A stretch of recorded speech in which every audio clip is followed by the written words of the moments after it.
Flamengo podendo vender ou não Léo Ortiz para Juventus.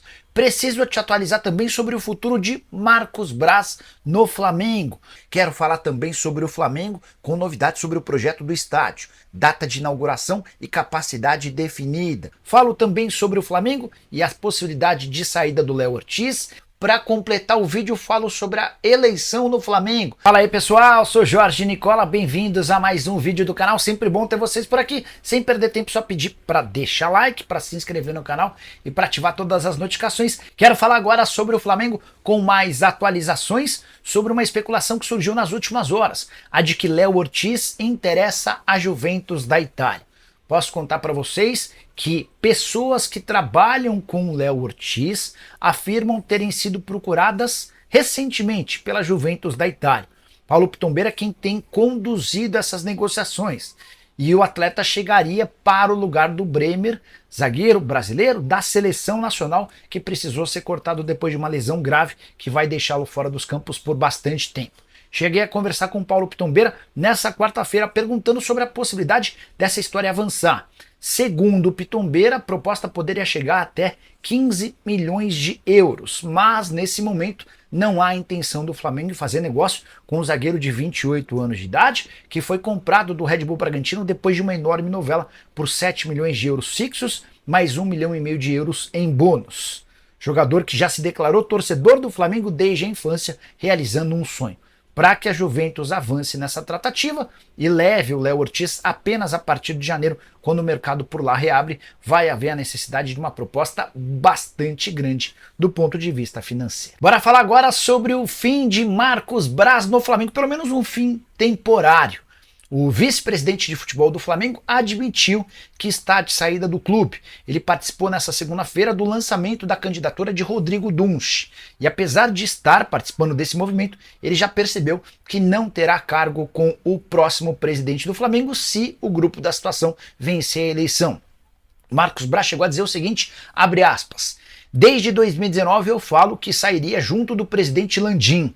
Nada tem a ver com o Rodrigo Dunsch, simplesmente é um ciclo que completei.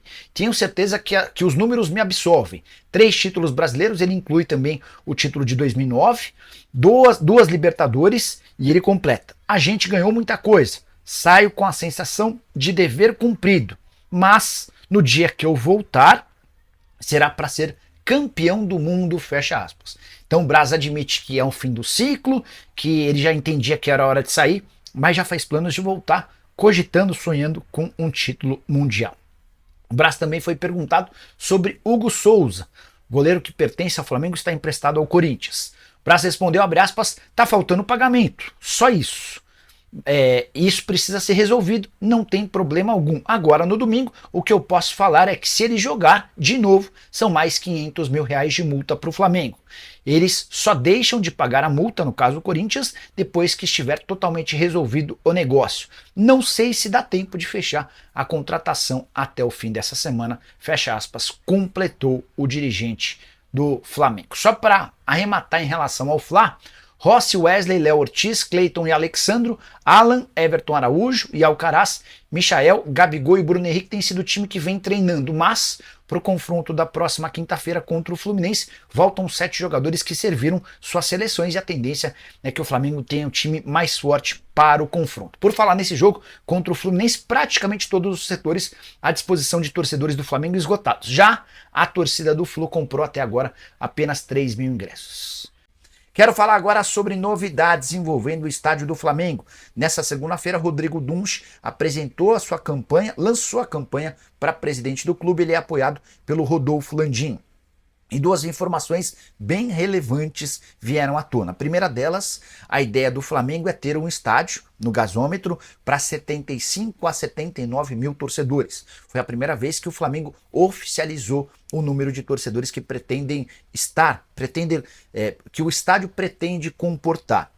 No início, lá atrás, quando existia esse projeto de construção de um estádio, o Flamengo falava em 100 mil pessoas, 79 mil está bem distante do número discutido e debatido anteriormente. De qualquer forma, outra informação importante sobre a data de previsão de entrega das obras. 15 de novembro de 2029 é com essa meta que Rodolfo Landim, Rodrigo Dunsch e companhia trabalham. Durante essa promoção e o lançamento da campanha do Dunche, o Rodolfo Landim bateu forte nos opositores, afirmando que existe o risco de o estádio só sair do papel se o Dunche for eleito. A frase do presidente é, abre aspas, eu não tenho dúvida nenhuma de que, se a gente não eleger o Rodrigo Dunche, esse estádio não vai sair. Muita gente trabalhou contra o tempo todo, inclusive foram para a reunião do CD para votar contra o projeto. Quando viram que iam perder feio, 90 pessoas se retiraram da reunião. E você, tá de que lado nessa história? Entende que o papel do estádio é super relevante? Já uso o espaço para comentário para deixar registrada a sua opinião. Só antes de completar o noticiário do Flamengo, contar que o rubro-negro fretou um avião para trazer os jogadores uruguaios que disputam as eliminatórias para a Copa nessa terça-feira. Eles chegam na manhã de quarta-feira no Rio de Janeiro para iniciarem a preparação para o clássico Fla-Flu de quinta-feira pelo Campeonato Brasileiro. A maior dificuldade vai ser com o Eric Pulgar, o jogador chileno que não vai fazer parte desse voo fretado e desembarca apenas na quarta-feira à tarde.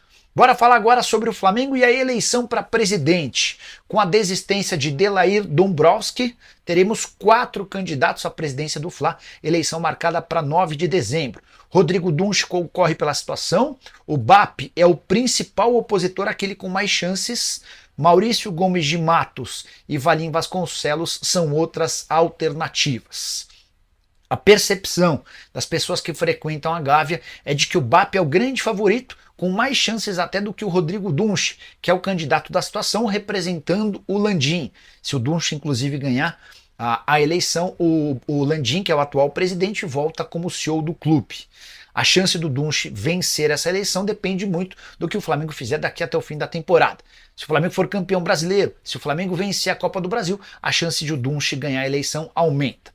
Só para completar, o Maurício Gomes de Matos, pessoas próximas ao Maurício, asseguram que tem feito pesquisas e que nesse momento Maurício Gomes e BAP são os principais candidatos à vitória, com o Dunche aparecendo como uma terceira via. Também chegaram a especular que o Valim Vasconcelos havia desistido da sua candidatura antes de gravar o vídeo. Conversei com o Valim, ele descartou essa ideia, afirmou que está convencido de que será capaz de vencer a eleição marcada para 9 de dezembro. E você? Quem gostaria que fosse eleito um novo presidente do clube? Deixa registrada a sua opinião no espaço para comentários, beleza? Varela é avaliado e reforça o Flamengo contra o Fluminense no Brasileirão. O lateral uruguaio Guilhermo Varela passou por nova avaliação médica na manhã desta quinta-feira no Ninho do Urubu e foi confirmado na lista de relacionados para o clássico entre Flamengo e Fluminense, às 20 horas, pelo Campeonato Brasileiro. Varela, que vinha sendo dúvida por causa de uma luxação no ombro, recebeu sinal verde da equipe médica e estará disponível para a partida. Varela se lesionou enquanto defendia a seleção uruguaia durante a data FIFA, na derrota para o Peru. Ele retornou ao Rio de Janeiro e se reapresentou ao Flamengo na tarde de quarta-feira. Após passar por exames, o departamento médico do clube liberou sua participação no confronto. Além de Varela, Arrascaeta e Plata também estão entre os convocados. No entanto, jogadores como Gerson e Eric Pulgar, que atuaram quase 90 minutos pelas seleções de Brasil e Chile, respectivamente, serão poupados devido ao desgaste físico. De La Cruz, pensando na semifinal da Copa do Brasil contra o Corinthians no domingo, também ficará de fora para preservação. Durante o último treinamento, Felipe Luiz não definiu a equipe titular e, seguindo seu costume, apenas revelará a escalação oficial na preleção, pouco antes da partida no Maracanã. Pulgar não participou da atividade, mas o Flamengo segue monitorando de perto o estado físico de seus atletas em colaboração com as seleções durante as datas FIFA. Com as ausências de jogadores importantes, Alan, Alcaraz e Michael devem ganhar oportunidade. Uma mudança defensiva possível envolve Fabrício Bruno, que pode começar como titular na zaga, enquanto Léo Ortiz, peça-chave no esquema de Sampaoli, pode ser deslocado para atuar como volante. A provável formação rubro-negra para o clássico conta com Rossi, Wesley, Varela, Fabrício Bruno, Everton Araújo, Léo Pereira e Alex Sandro, Alan, Léo Ortiz e Alcaraz, Michael, Matheus Gonçalves, Bruno Henrique e Gabigol.